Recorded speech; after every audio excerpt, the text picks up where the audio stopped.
Hello, everyone, and welcome to episode 39 of the Run in the Paint podcast. I'm Miles. I'm here with Nick and Jackson. Guys, how are you doing today? Feeling good. What's up, guys? Jackson, I gotta ask before we start: is today the day the Chicago Bears franchise turns around forever with USC Caleb Williams? I don't like Caleb Williams. I don't think he's going to be as good as everyone's advertising him to be. I think he's going to be terrible for that locker room. Could be a historic day. Either way. I think I could also see them though trading with that ninth pick and another first down to like 3 and getting the best player in this class from Ohio State, wide receiver Marvin Harrison Jr. to pair up with Caleb. Interesting. All right. Well, we got playoffs to talk about. It I is have like 10 playoff mock drafts time. that I've made, so It is NBA playoff time. We have now seen every single game 2 of the first round, and these series have been very, very fun so far. It's been great to have playoff basketball back. So we're going to get into each series. First, let's get into the Heat Celtics from last night. The shocking result after the Celtics just blew them out of the water in game 1. The Heat come back.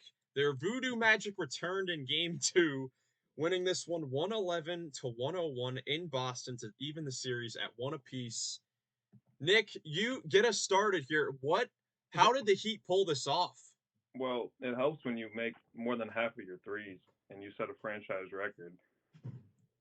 23 of 43, and the same thing that this Heat team relied on last year, like just their identity, is toughness. Holding Boston, the number one offense in NBA history, to just over 100 points. And yeah, a big thing that I know a lot of NBA teams talk about, especially come playoff time, is like 25-minute quarters or 25-point quarters, only giving up 25 points per quarter. And I think Miami did that 3 out of 4 times last night in their win.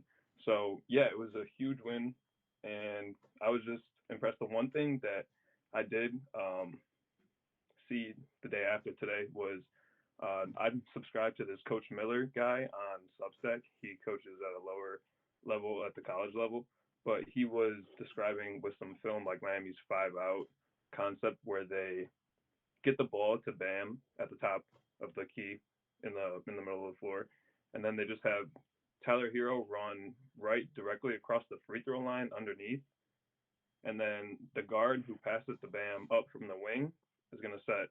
It's a double zoom action, so he's going to set one on Tyler Hero, and then it's a dribble handoff coming off Bam, and that way you have shooters in the corners, and then Tyler Hero with an advantage getting downhill, Bam rolling to the hoop, and a pop guy behind.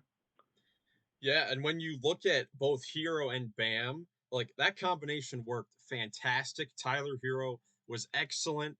A big key to this series is with the Heat not having Jimmy Butler or Terry Rozier. You needed Tyler Hero to play good, which he had not for the last few games. finally. He was fantastic in this one. 24 points, 14 assists. Dang. Made 6 threes, and then Bam looked really impressive. He made some tough shots over the Celtics defenders, but like you said, it really came down to that 3-point shot falling down. In game 1, we saw the Celtics make a franchise playoff record 22 threes. The Heat come in here and make a franchise playoff record 23 triples, with Hero making 6. Caleb Martin returning to his crazy playoff form where he nearly won the conference finals MVP last year. He did it again in game 2, 21 points, 5 for 6 from 3. And like you were saying, Nick, with the holding Boston to under 25 in a quarter, the Celtics scored just 40 points in the second half after 61 in the first half, where specifically Jaylen Brown was having his way offensively. He scored 21 in the first half. They really did a great job in the third quarter and then closing out the game, really holding the Celtics stars to not the best games. I know Tatum and Brown were both pretty hot, but you held everyone else really in check. Yeah, especially like we were talking on the pre-pod lobby, Kristaps didn't have a great game. But as far as like the flow of this game, this was like the most this is very close, or like a good example of like the modern game, I thought, where defense still does play a huge factor in the fact that, we're talking about it, holding Boston under 25 points. But for anyone who doesn't say that they like just like all threes and layups, or like it's either going to be a long shot or at the rim, I would suggest that you watch this game, because this game was very fun. It was back and forth. It was high pace. It was up and down, and it was like exciting to watch three pointers go in at a high clip. Like, I don't know why people don't like watching that. There's so much hate about like, I'm thinking in particular, who was the guy on First Take that Max Kellerman replaced? Struggling. Oh, He's a I know. very big sports guy. I know who you're talking about, but not Shannon Sharp. No, I listen to him almost all the time on like AM radio. He has an ESPN show.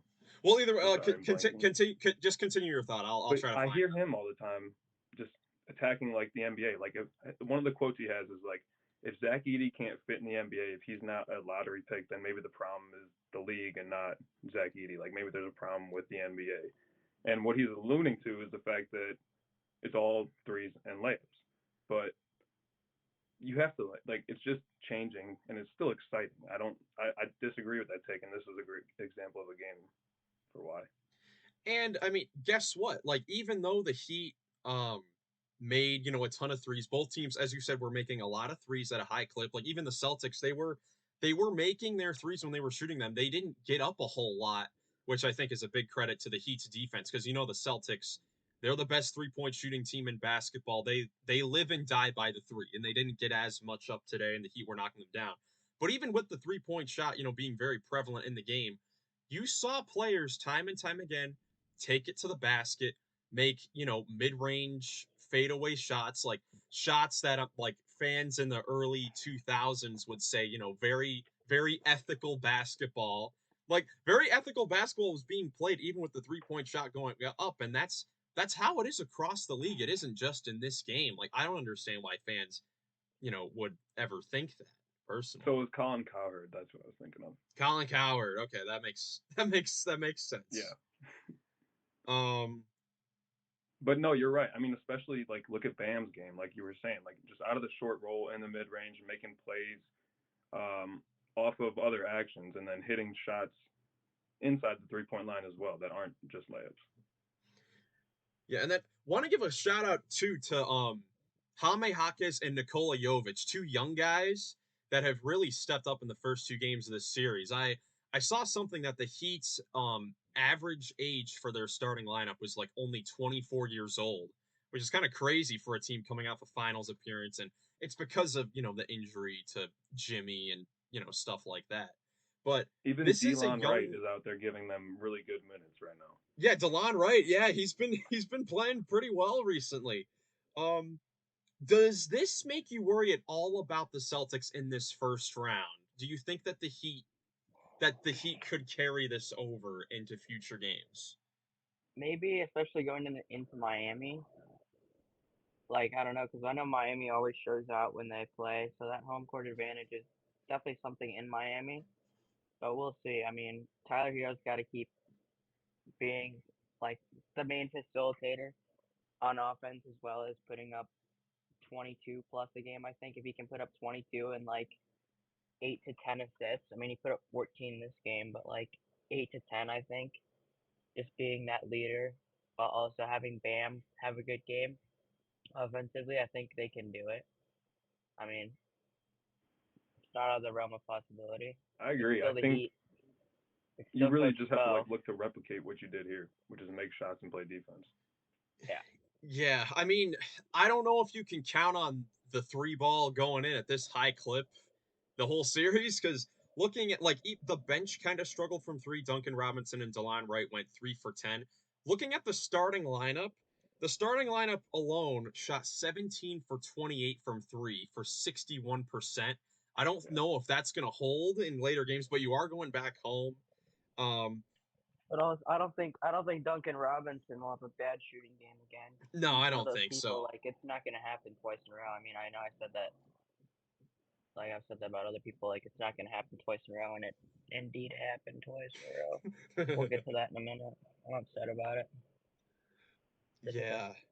Yeah, I guess the main thing for Boston is getting Porzingis going. Like you said, the Heat did a great job of Fingers. making making Porzingis really a non-factor in this game. Like just 1 for 9 from the field, 0 for 4 from three, just 6 points on the game. He really didn't do much. He was a minus 32 in Yeah, I this saw that. game, It's which not a good stat. that's Like just bad. That's how are bad. you And 7'3" and putting up -32? Like you're just So does this change you're anything for you hell. guys? Is Boston still the contender and the to beat in the East? Like it's I just mean, one I game. never thought they were. I have a different contender. The whole season, baby. And I'm riding with that The contender. New York Knicks. The New York Knicks, baby. uh, Oh, I originally had the Celtics in 5, so I think that it's gonna hold. I don't think the Celtics will lose another game in this I just series. don't All right, want to be cool. wrong. It I don't I know what's gonna happen. I don't want to make it. It could be 5, it could be 7, but I pick the Celtics.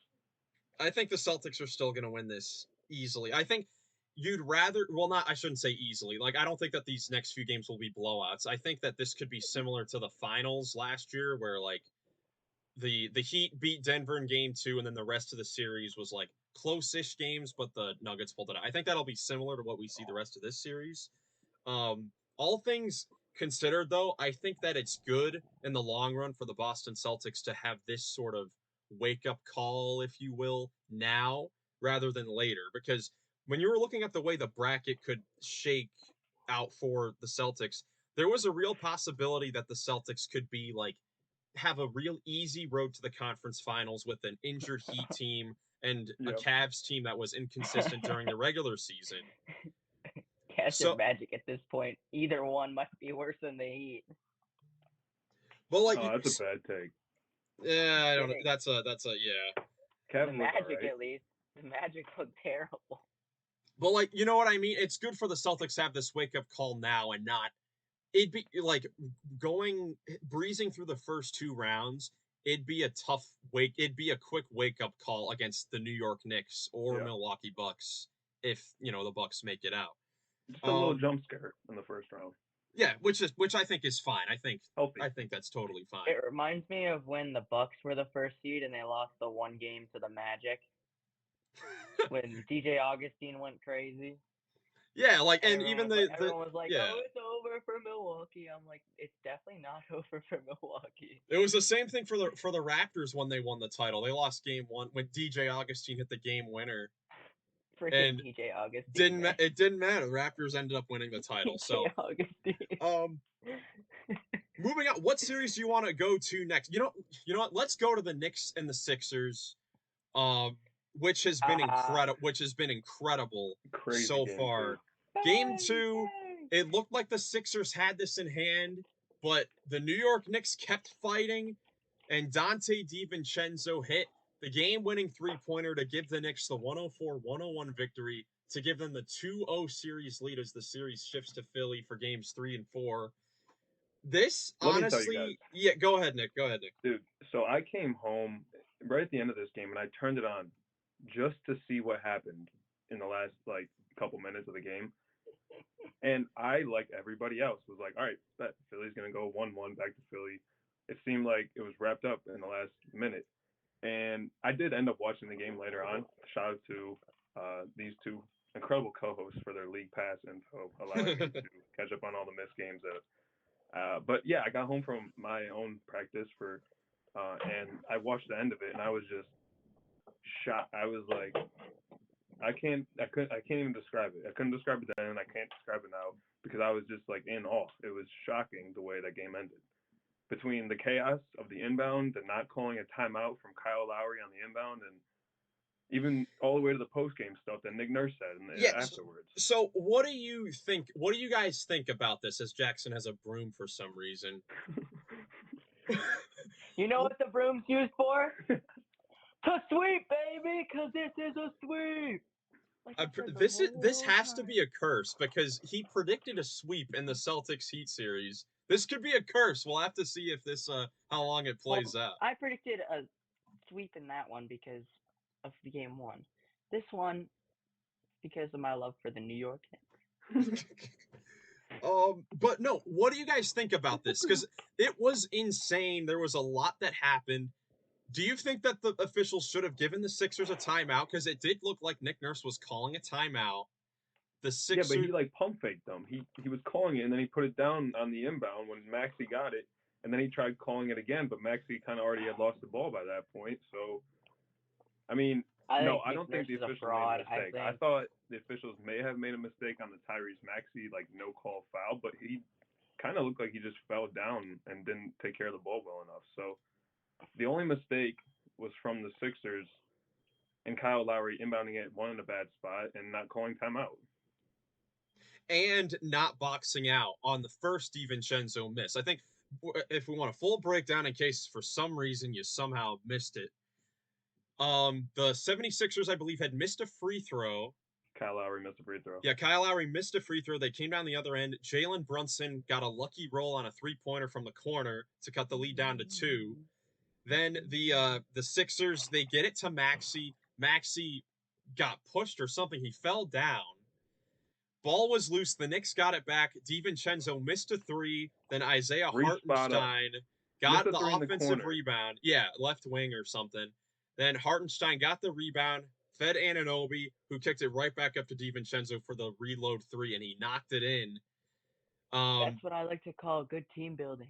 Yeah, no, when he let go of that second one from the top, I'm like, oh, that's going in. That's going in, yeah. DiVincenzo's not missing 2 in a row, baby. He's not missing 2 in a row, especially in that situation. And then the Knicks go up 1. And now Philly has a shot to win it, and they missed a shot, go to free throws, and it was a wrap. Yeah, it was a Tyrese Maxey drive. It was a great contest inside by, I believe, Hartenstein, and then Knicks hit both of the free throws, and then Embiid missed a 3 at the buzzer. The Sixers had no timeouts. Oh, big shocker. Yeah, Maxey just threw it off the glass off the left side, if I'm remembering. Yeah. This is crazy, man. Like, when looking at this series, if like before the series, you were to tell me that, okay, through 2 games, Tyrese Maxey is going to average 34 points and 7 assists, and Joel Embiid at probably 70% health is going to average 31, 9, and 6, and they would be down 2 games to nothing, I would not believe you, especially considering that Jalen Brunson has been bad shooting from the field at just 29%, and you're down 2 games to nothing in the series. It's crazy. The Sixers should be kicking themselves for the fact that this isn't a split at least. Well, maybe if Charmin Ultra Soft Embiid would box out Hartenstein, DiVincenzo doesn't get that second 3. But no. How many rebounds does Embiid have through these first 2 games? He has 8. He has 18 through 2 games. Oh, I thought it was a low number. He's averaging 9 boards per game. That's not low. Yeah. He's so dominant. He should be averaging double digits. I would have not guessed that they would be down 2-0. But at the same time, they really had to play better than they did versus Miami. They played really bad versus Miami, and they still won. Yeah. They won that, though, with Embiid. Like, dude, Maxey and Embiid averaging 65 points between the two of them. That's insane, and they're down. I think a lot of credit has to be given to the role players of the New York Knicks, and specifically Josh Hart. Because Josh Hart, we were talking in the pre-pod lobby, he is the heart and soul of this Knicks team, and he's been incredible. I mean, 21 points and 14 rebounds through the first 2 games, played all of game 2, all 48 minutes. He's been hitting his threes. Deuce McBride has come in. He's provided a nice spark off the bench. Like, really, all the Knicks role players have really stepped up with Jalen Brunson not playing so well. You're forgetting a huge Knicks role player. Well, OG Anunoby? Tobias Harris. No, his name's Tobias Harris. Deepest team in the East, maybe deepest team in the league. He's playing for the Knicks at this point. He's terrible. Yeah, Tobias has not been that great. But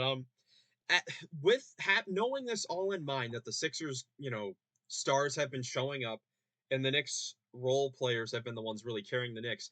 As the series shifts to Philadelphia for games 3 and 4, do you think that Knicks role players playing well could slow down as this series goes on the road? I don't think so. I think it. They're- I think it could, but I think if it slows down, I think Jalen Brunson's gonna start hitting his shots. It's gonna happen eventually. He's gonna be shooting. He's gonna be normal Jalen Brunson again. They've played great defense on him, but Jalen Brunson wants he's someone who can kind of pick apart that defense if you give him some time and get to his spots. He's like a smaller version of Kawhi in my opinion. But he's like the smaller left-handed version of Kawhi because he just gets to those mid-range spots where he gets down low, backs you down, does hits you with a turnaround J or something. Or if you leave him open from three, he's usually cash from it, from three. So it's that's just my takeaway. I think he's a smaller, less less talented defender, Kawhi. That makes sense. I mean, what the Sixers have that other teams in the East do not is that they have length to put on him. They've been putting Kelly Oubre on him, and That's Jalen what yeah. Brunson. Jalen Brunson has really. It's not just he's been he's shooting 29% in these first two games, which is ultra bad, but But throughout he's the regular dishing out assists too. yeah, like I mean, even throughout the regular season, though, he hasn't played that well against the 76ers as well. Like, the Sixers do a good job defensively, and that's where I think this series could turn in the Sixers' favor. Because if the role players start to get a little cold on the road, because it's obviously different on the road, especially considering that the 76ers role players have not been playing that well on the road when you look at Tobias Harris, Kelly Oubre, Buddy Hield has Buddy yet to make Hield. a three-pointer in this series. That's going to turn with the series shifting to Philly. So that's where I think it could But potentially I turn. mean, also I think the Knicks could turn up defensively at any point too. I mean, they are Yeah. not at full defensive capacity because you stick like if OG wants to, he could hold Maxey to a really bad game. if he like, but I think also their game plan is let Maxey and Embiid beat us and kind of focus on stopping the role players in a way Yeah. because they can combine for 65, but if they're not getting help, they can outscore them, especially if their role players are playing well. So it's I don't it's know. not going to do them any good if two guys go for 65 and the other guys go for 20. Exactly. It's like the Dallas Mavericks in game 1 where Luka and Kyrie combined for 64 of the 97 points. But the other thing yeah. is the Knicks have a very drastic depth advantage, but they also have a pretty significant experience advantage, I would argue. So I think the series shifting back isn't going to affect the Knicks a whole lot. Well, yeah, because the Knicks' best player has been to a conference final series, and the 76ers' best player has never made it out the second round. Yeah. Just putting that out there. We're I mean, MVP. OG Anunoby is a champ. All the guys that were on the team last year won a first round series and got the. Yeah, but Sixers also have Lowry. Yeah, I guess and that's Batum. true. Yeah, I mean, these are two pretty veteran-led teams. They got playoff-wise, the Sixers guys haven't played a whole lot. Like Maxey, Oubre, Harris. no, Hield. they really haven't. Like, this is Hield's Harris first has. playoffs. I mean, Harris has too. Harris has been the best player on a playoff team when he was on the Clippers. Yeah. Do you guys have anything else on this series before we move on? We got a lot to get to, so go Knicks. Go Knicks. I still got faith in the Sixers to make this a series as we go back to New York. We'll see. This should be fun. What's this? Oh. It's the Goglin curse. It's the broom. It's the broom, the Goglin curse. I'm telling you. I haven't cursed nothing. Let's move over to the Western Conference real quick. Let's talk about the Mavericks and the Clippers. We talked about that for a second. After the Clippers stormed past the Mavericks in game 1 with Kawhi Leonard back, the Mavs came back, played very, very well defensively, and came out with the low-scoring victory in game 2 to even the series at 1 game apiece. With Luka and Kyrie once again doing their thing, but this time there were role players that stepped up for the Mavericks when they needed to. There were 3 things that stuck out to me. The physicality that the Mavericks played with from the tip was on a very different level than it was in the first game. It was very noticeable. The second thing was that Zubac got himself an early foul trouble. I felt like that was a really pivotal point in the game because there was 9:21 on the clock, and he was camped in the lane literally for like 5.5 seconds. The ball never swung to the opposite half of the court, and all he had to do was step up, and he just waited too long. He didn't step up early enough, and he committed another foul. I think on PJ Washington, it was flying to the rim. Yeah, And that's then the huge. third thing was that the Mavericks lost Daniel Gafford early in this game, and they still held the Clippers under 100 and pulled out a W in LA. Yeah, I think a lot of credit has to be given to the other, I guess, bigs. Even though there aren't any like crazy big guys on the Mavericks in the front line. Gotta give credit to PJ Washington, who stepped up on both ends of the floor, and then Derek Lively and Maxi Kleber off the bench. I think all of them did a very, very solid job defensively to, hold the Clippers to not have as much success as they did in game one for sure. Good for Kleber because he was terrible first game. Yeah. Bounce back game. I mean, he was awful. And Derek Jones too. He didn't have any points in game one. Had 10 big ones in this game. He had a great game. He was doing a lot for them. Yeah, he really the other has thing with been the a lot. Clippers, what I was saying earlier to you guys was that they just looked out of sync the whole time. Like it kind of looked like selfish. It was the ball was sticking. It looked how it did when they first brought James there and they were trying to just figure things out for the first time. So not a good sign for them offensively. And maybe it was just like I said, Dallas's physicality and the intensity that they stepped up with in this game. But that's going to be something going forward, definitely. Like if the Clippers can have a better offensive night than they did in this one. I think a big part of that was Kawhi Leonard returning. I don't know if we mentioned that, but he did return in game two. This was his first game since, I believe, March 31st. He'd been out for a while with a sort of knee injury. And he is a big part. I mean, he is your number one option offensively. That is a big piece to return. So there is definitely an adjustment with him coming back into the lineup. So this could just be a one game off thing. It's not like he had the best game. He really struggled offensively for his standards. He didn't take the best shots. You could tell the ball was sticking a little bit, with the ball in his hands. And that could totally turn as the series moves on because it was just one game with him returning. As the series goes over to Dallas, the Mavericks, obviously, with great momentum moving forward. I know three of us had the Mavericks advancing in this series, and I switched mine last episode. Oh yeah, did you? That out there. What do you? Out there. I switched it last episode. What is it now? Jackson, yeah. What do you think now? now? The Clippers. I think Clippers will win in like 5 or 6. I think Clippers in 7. If they let playoff Kawhi, that robot of a human, get activated, they are destroyed. He's an android. Because he can keep up with Luka and probably even surpass Luka because they'll just plug him on Luka and he'll stick to him like glue. Like, but in that, if he starts to step up, will that hurt other guys from having big games like a Norman Powell, a James Harden?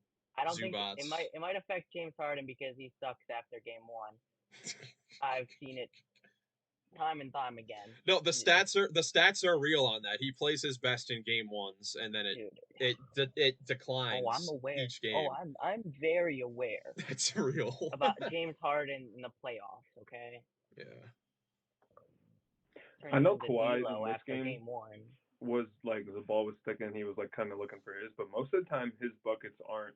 They're like off of other actions, off ball stuff. They're hustle buckets. So I don't think that it's going to affect other guys too much. I would be more worried about Harden fall off. He does a lot of he does a lot of off the ball stuff. Yeah, but he also like held back people down and like who guarded him last game? Was it Derek Jones? I believe I was either him or PJ Washington. Because I mean, Derek Jones can only do so much. Once Kawhi gets hot, it's gonna. It's just rough. Yeah. I mean, Kawhi might have to is get the Kawhi. Hospital beds ready. I'm still feeling good about the Mavericks though. I think that taking the game in LA and winning on the road is definitely huge. to get that momentum heading to Dallas, because that Mavericks crowd is gonna be loud and crazy. The Clippers like playoff crowd it's not the best compared to other teams throughout the league. I know Dallas always shows out, so I think that could be huge. Cuban pays them all. Cuban pays them all.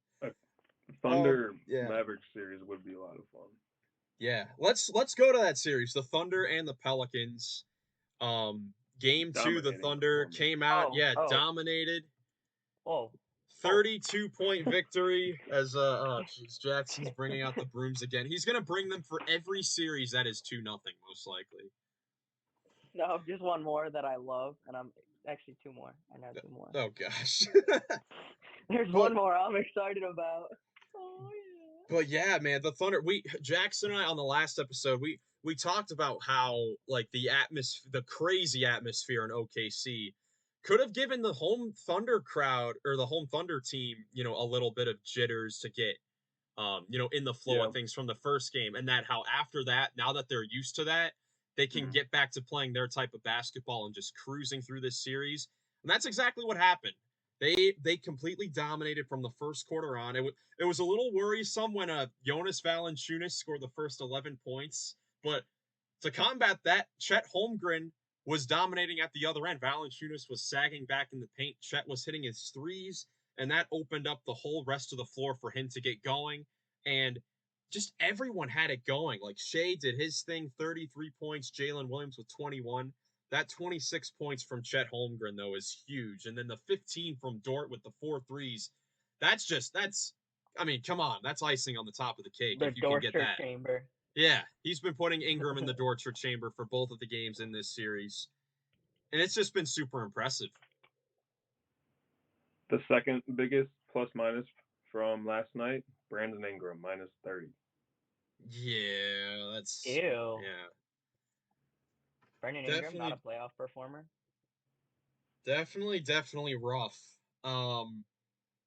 Yeah, just got to give a quick shout out to the Thunder. I don't know, is there anything you guys really have on this series? What are some adjustments that the Pelicans need to make to really get back in this series? Get Zion back. They need Zion back. Well, that ain't happening. That's probably not happening. I agree, Jackson. They need Zion back. They do. As far as like on court, they just don't got. Tell Ingram to get his head out of his, what. It's gonna have to be defense, and get out in transition, get easy buckets and threes, maybe, because they don't have any advantages anywhere, in my opinion. Like except for maybe Bi.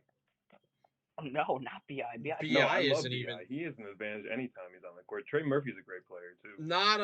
Not against Dort. Dort has completely played him. Made him a non-factor in this series, which is crazy. I think the Pelicans. They need to start hitting their shots as well. Herb Jones and Trey Murphy have been solid through the first 2 games, but that's really all you've gotten. Like in game 1, you scored both of these games you scored 92 points in each game.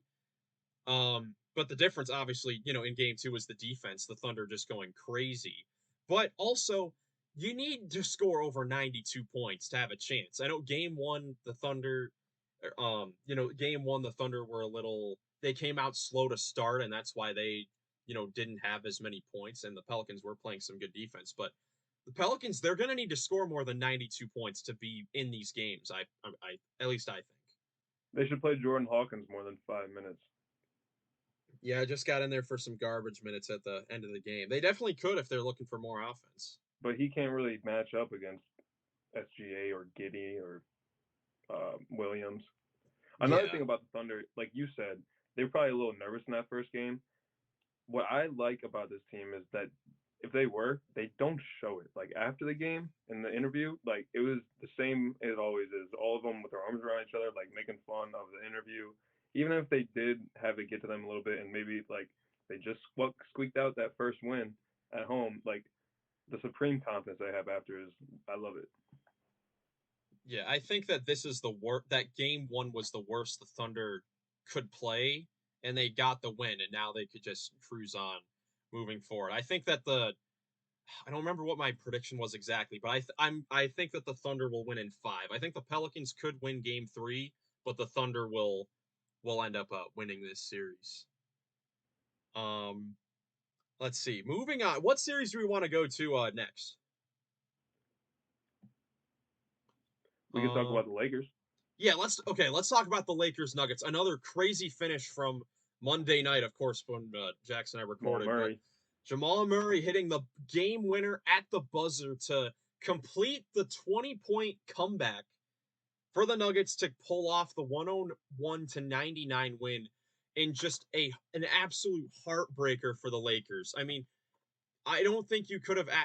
We were saying, Jackson and I were saying after game one, that you needed D'Angelo Russell to step up. You needed LeBron and AD to play up their, play very, very well. You got that in game two with Russell hitting the 6-7 threes. AD was a beast. LeBron had his flashes, and you still lose this game. It's just devastating for the Lakers. Well, it's their bench. Taurean Prince has every single bench point for the Lakers this series. That's crazy. Every single one. All Get 17. Dinwiddie off the floor. Get him, just send him to China. Send Gabe Vincent to China to play for Shanghai, too. They can be a dynamic duo over there. They're terrible. I mean, give Max Christie some minutes. Like, experiment with some more bench people, because the people you have off the bench right now are not cutting it. They are getting. I'm pretty sure they're getting both Christian Wood and Jared Vanderbilt back for Game 3, which could be big. I think they should start Jared Vanderbilt. I think you keep Roy in the lineup. Of who? Is Reeves been starting? Yeah. Oh, never mind. They have just both been listed as out. Never mind. They were both planning on returning, but now they're out. So you lied. Vanderbilt's out. Both are out. Yes, they're both listed as out. It's not going to get any better then. It's not. I mean, after the first 5 guys, Jackson, you're exactly right. There's just nothing there. They have had big leads in both games at some point, and they've blown a lead both times. This game too was I mean game two I thought the Lakers had in the back. So much so that when they went up 20 and everyone was playing well, from watching all these games, I've been in college, finals coming up soon. I've wanted to get some rest. So I went to sleep in the third quarter of this game to wake up to a Jamal Murray game winner. I'm like, dude, how did the Lakers lose this game? But look, shout out to Jokic, man. Jokic showed why he is the best player in the world. He may not win MVP, but he is the best player in the world. He should win MVP. Why wouldn't he win MVP? Him or Luka? You just said you said before that Shea is your MVP. Yeah, but I'm silly. I didn't give a good justification for it. I just said they were the 1 seed. We did, we did on the podcast. I mean, well, collectively, he was our MVP. So I think he is the MVP. But 27 points, 20 rebounds, and 10 assists. What does AD even do? And AD had a great game. LeBron had a very, very good game. He missed that three, the open three at the end, which, I mean, it's a wide open three. LeBron, you got to make the shot. But at the end, I know I'm going all over the place with this, but in the post-game interview, LeBron, a lot of the Lakers were complaining about the officiating, which I think is just ridiculous considering, first of all, the free throw advantage that the Lakers have had all season. Okay, well, in this game they didn't. In this game they shot 4 less free throws. Which is like the first time all season. It's like, the one time we get outshot in free throws, we complain. And don't complain about free throws when you blow a 20-point lead. You should never have been in the you should never have been in the position to lose the game anyways. That's why I think it's just ridiculous. Just come out and say, the Nuggets guys showed up. We did not. That we didn't make the plays down the stretch, and the Nuggets did. I mean, in order to make a comeback like this, you have to have some crazy plays go your way. And there was that one play where the ball was loose and it went right to Michael Porter for the game-tying 3. Well, that was crazy. Give him a big shout-out because he is the greatest player on the planet. He hit 6 threes, 22 points. Michael, I see you open, but I'm chucking it either way. Porter Jr. Michael, we have Jokic to pass the ball. Porter Jr. He's the best player on the planet. Did you see the clip of him shooting corner 3 when not KCP I don't know who it was, but someone was contesting him, and they were literally like in between his hands, like not touching him, but in between his hands while he was going up, and he still chucked it out. Hand in the face. I think this game honestly turned when KCP had that poster in the third quarter. That really got the crowd going crazy. And like that just shows like KCP 6 points, 2 for 7 from the field, 0 for 4 from three. Like if you're just a box score watcher, like, oh gosh, horrible game, get him off the floor. It was huge. That play was huge. That was a huge momentum swinger to Yeah, get the I'm a box Nuggets score watcher. back in it. For the Nuggets, everyone except for Porter Jr. and Jokic was 0 for 20 from behind the three-point arc. That's Listen, 0 for Jamal 20, and you Jamal can't hit his pull out a shot win. when it counted. You have to win that game. there's no other way around it. You have to win What the did game. MPJ had what 6 threes? Yeah, Yeah, Jokic had two. Porter That and was it. Yeah, so Porter and Jokic combined to shoot 8 for 14. The rest of the team was 0 for 20. So 8 for 34. Yeah, that's bad. And Bad. pull out the win. But the Nuggets are a team that even though they're, they're the title favorite reigning champions, they don't take a lot of threes. They don't take as many threes as the rest of the league, and they still are successful because they have a player that just knows how to make all the right reads and the perfect role players around him. So shout out to the Nuggets. Lakers, man, just tough. Get it together. Let's wrap up the West. Minnesota, Phoenix. Where do you guys want to start? Oh gosh. All right. Goglin, get out the brooms if you want, if you're planning on it. Yeah, we knew I that think was this might be a broom series. You think so? Really? Dude, Phoenix has looked so bad. Dude, Ant is nuts. He didn't have that good of a second game, but dude, and you know what else? They have Kevin Durant. We got Jaden McDaniels. Facts. Dude, I mean, just game one. I know we talked about it a little bit, but Ant looked unstoppable. I mean, my new favorite basketball clip that I've seen ever might be Ant hitting a three and trash talking KD down the court. Yeah. It literally reminded me of him in Hustle, like I said last week, when he played Kermit Wills, just trash talking everybody. And then this game, he kept that energy. He only had 15 points, but he was finding people open, and I feel like he knew that everyone else was playing well too. I mean, Rudy hit a turnaround mid-range shot. Like what? Once again, like everyone in the starting lineup really had it going. Like even Cat, this is another thing. Cat only 12 points, 8 rebounds. I thought he played a fantastic game. Besides picking up 3 fouls in the first quarter, which is when the Suns started to make your run to come back. Cat does get in foul trouble in the playoffs, but I thought he did a great job bouncing back after that in the second half on both ends of the floor. And their front line of McDaniels, Townsend, Gobert were great on both ends of the floor. And even with Ant not having the best game offensively, like you said, Jackson, he knew that everyone else had it going. He didn't try to force anything offensively. He just let everyone else cook. Mike Conley had 18. Nikhil Alexander Walker had another solid game. Just really impressive first two games from the Minnesota Timberwolves. But I will say, in history, there have been plenty of instances where there have been plenty of instances of a team, blowing out a team in the first two games, and then it switches back home to the, to like Phoenix or whatever, and then the Suns are able to get it together. They're able to figure out an answer. So I wouldn't say it's over yet for sure, but it's definitely not looking good. The Suns need to unveil new jerseys that are black and silver, that have a Brooklyn Nets logo on it, and all Brooklyn Nets stuff, because that is what this team is. It's the same thing as when Kevin Durant was in Brooklyn, I think, in my opinion, just younger people around him. At least this team's healthy, though. Besides, so like, what did we talk about with Phoenix coming into this series? Like, the matchup for them was actually pretty decent on the offensive side, I think, because they could spread it out.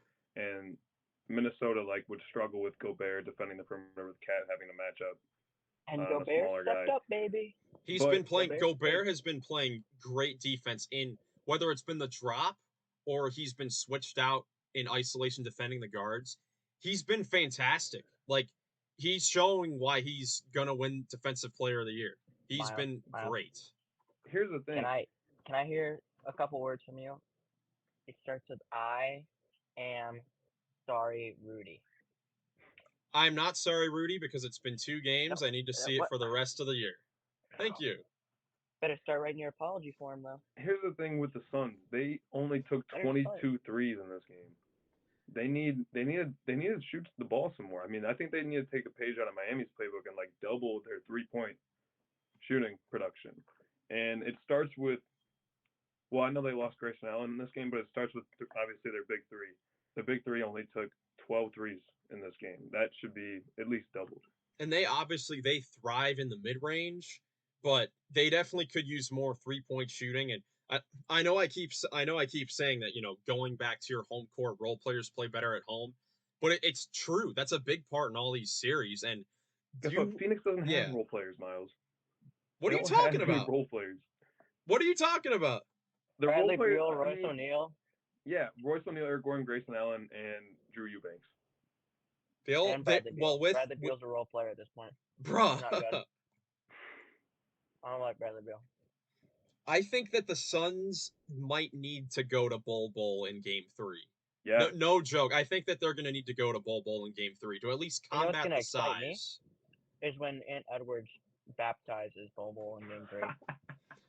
Definitely could happen, but I just from the Suns, you need more size out there and more shooting. I think that Bol might get a serious look for Games 3. You know who the adjustment is for Chris Finch? Naz Reid. More time for Naz Reid.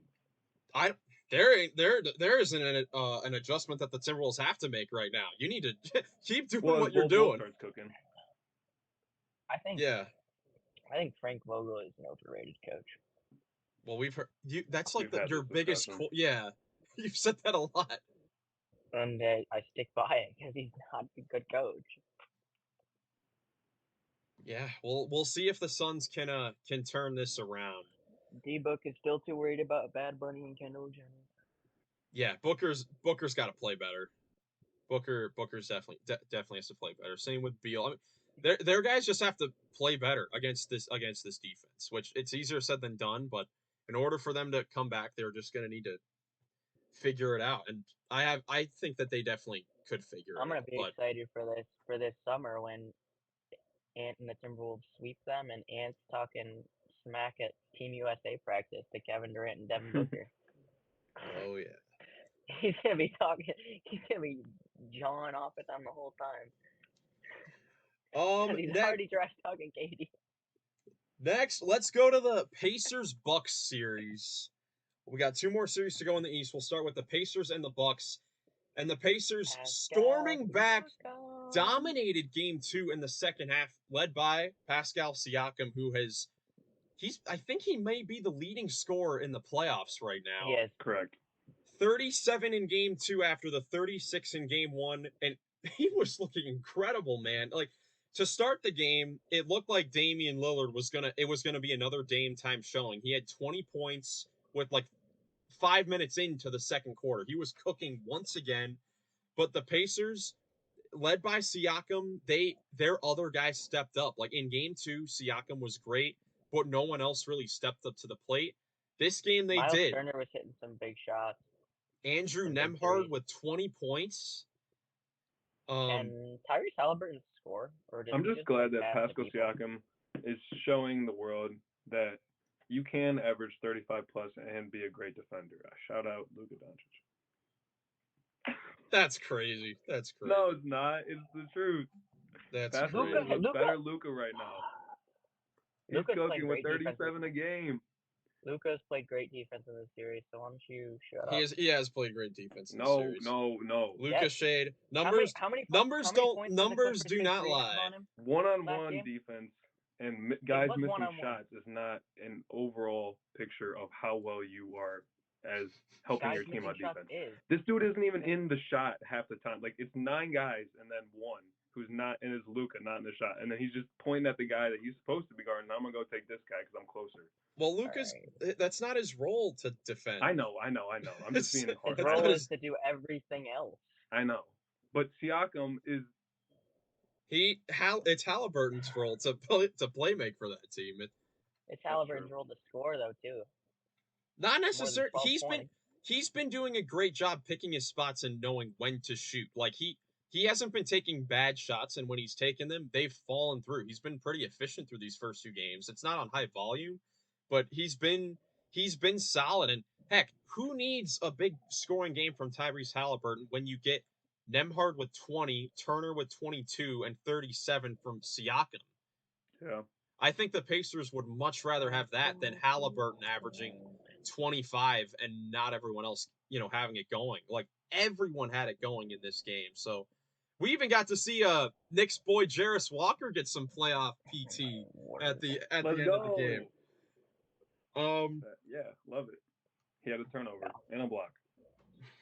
Yippee, great. Dame with the 34 points, the 6 threes. Brook Lopez was good offensively, but defensively they just did not know what to do with this Pacers team, and this was huge. I kept harping on this point and emphasizing this before the series started, that the Pacers needed to win one of these first 2 games in Milwaukee with Giannis not in the lineup to have a chance in this series, and they've done that. And now you go to Indiana, where they haven't seen a playoff game in 5 years, since 2019, and they're riding great momentum. I do not believe he'll be available for Game 3. The freak on the court and in the sheets. Anything can happen in this series. Game 3 is tonight as we are as this is getting released. Giannis and Chris Middleton are game time decisions. Middleton did not practice today with an ankle injury, and Giannis is a game time decision with that calf injury. So Giannis could be back in the lineup. That should be fun. This has been a 2 blowouts so far with each team taking it. So we'll see if we can get a close one and who can really step up in the clutch. For sure, should be fun.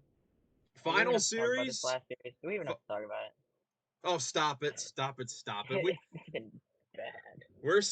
We did save the ugliest series for last with the Orlando Magic and the Cleveland Cavaliers. With the Cavs taking it 96-86, they have the 2-0 series lead, and they have just put the clamps on the Orlando Magic so far. And it's been really impressive so far by the Cavs defensively. Yeah, where's the song now? I don't care about those. There's no need to sing the song. I don't care about those two. Well, they're also the enemy at this current moment in time. Joey and I already said he had to leave delete the song from his playlist for these next 3 weeks until the series is over. The fact that he had this song on his playlist is cringe. But no, it's just been really impressive. Like, there were a lot of questions coming into this series on whether or not the Cavs would be able to hold up with this Magic defense, and at times there's really been like one stretch. Yeah, it's been the other way around. Besides like a stretch in each game where the Magic have forced a few turnovers in here but for the most part, the Cavs have been in total control of this series, and they are doing to the Magic what the Knicks did to the Cavs last year, right. pounding them on the boards, forcing the Magic to shoot. The Magic are shooting horrendous so far in this series. Like they shot 21% from 3 in game 1, 26% in game 2, 36% all around in game 2, 32, I believe, in game 1. It's just been rough. Bad. I just want to know if either of these teams are going to score over 100 in any of these games. Because Donovan, they need to find something for Donovan because he's looked really good for both games. Last game, right out, it was like didn't he take the first shot of the game, like first possession, and just wish a 3? 14 points and 7 boards in the first quarter for Donovan Mitchell. You said 14? 14 and 7 rebounds in the first quarter. How are you about to let Donovan grab 7 rebounds? Like, he's 6 foot, what? He's 6'1"? Max Strus had 9 rebounds. That was a big emphasis coming into this series because the Magic they are a very good rebounding team despite not having any, players that are like, oh, this guy's a great rebounder. They do it collectively as a team and by position. And so far, the Cavs have matched that with the rebounding from Strus, Mitchell, Jared Allen with 20. 38 rebounds through the first 2 games. Nuts. Well, like that's just crazy. Like, I think that's why I think if the Cavs like get through this series, obviously it's looking like they will, but I'm not gonna jinx anything.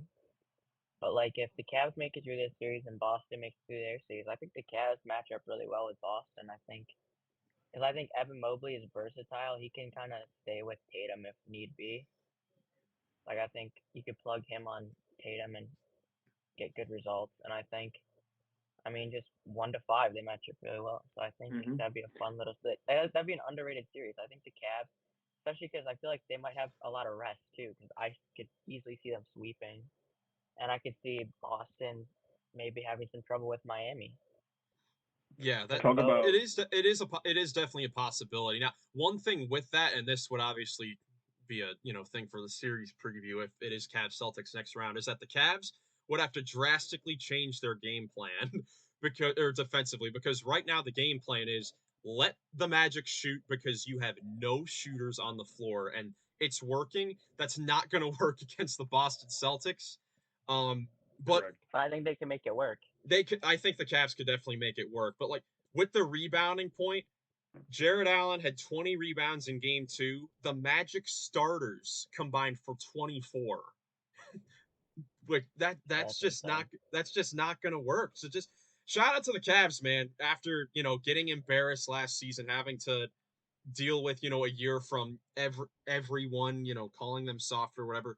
Although it's only been 2 games, they look like they've gotten past that, and it's been very impressive. We'll see if it can travel on the road to Orlando.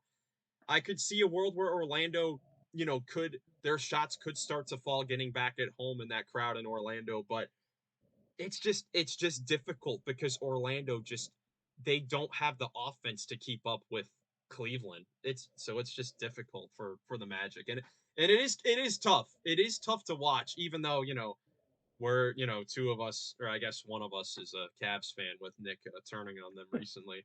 I am a Cavs fan. But the Magic, You are we what? love the Magic. We love the Magic. The Magic were No, so we fun to don't. watch during the Nobody likes regular the season. Magic. And it'll be tough to see them, go out like this where it's just they look completely different. But The Magic suck. They'll be back. they'll be back. They'll be back later. I They'll be guess back from before nothing. before we get out of here, what team for all, so I guess let's stick with all the teams that are down 2-0 currently. Which team do you guys have the most faith in coming back and winning the series or making it interesting? If you had to, you can't. If you had to pick one team, because I know Jackson will say, "Oh, they're all gonna sweep," but All right, what was the question? out of all the teams that are down 0-2 currently, which team has the best chance of making it a series? Hmm. I kind of Telling want you, to say the not Sixers. Philly. No, so stupid. Nah, not Philly. I'd Not have Phoenix. I'd have to go with either Philly or the Suns. Yeah, I don't want to go with the Suns, so I'm going with Philly. Okay, I think that's Uh, Jackson. What do you think? I think the Lakers. I mean, if they can like honestly, because they've started off both games hot, and they like it's just been late game, and I think LeBron can figure it out, get those guys rallied. I think Denver's good, but the Lakers, if D'Lo keeps playing well, if Braun keeps playing well, if AD keeps playing well, if they have some bench like they don't even need a ton of bench scoring, but just more than they've already had because it's been 17 points all from Torian Prince. Yeah, I you mean, need you need you need at least one other guy to step up off the bench. it's Like, not gonna be Dinwiddie because Dinwiddie sucks. yeah, I mean that's not a horrible pick. I mean, also No, it's not a bad take. if you're just strictly like, okay, the Nuggets have beaten the Lakers now 10 straight games. Average margin of victory has been like 6 points. Like every game has been Yeah, close.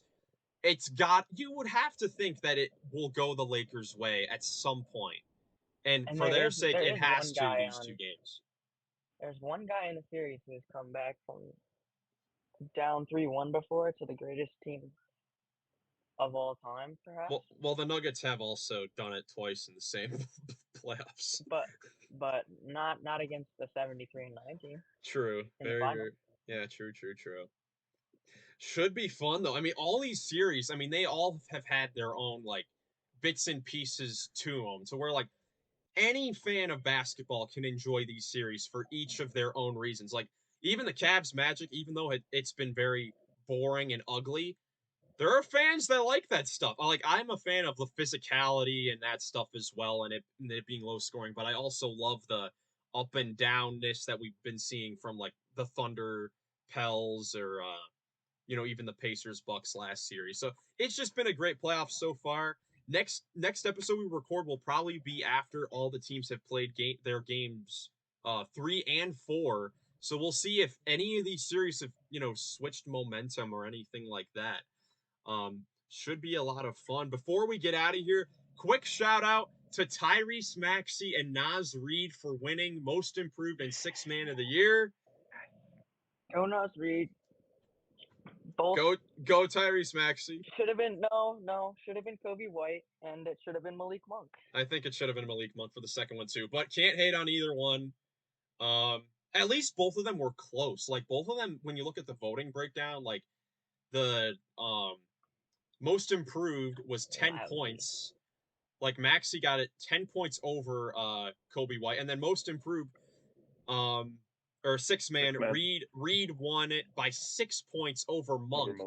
And it was only because when you look at the voting breakdown, it's only because 2 voters decided not to include Monk on their ballot, which is ridiculous. Yeah.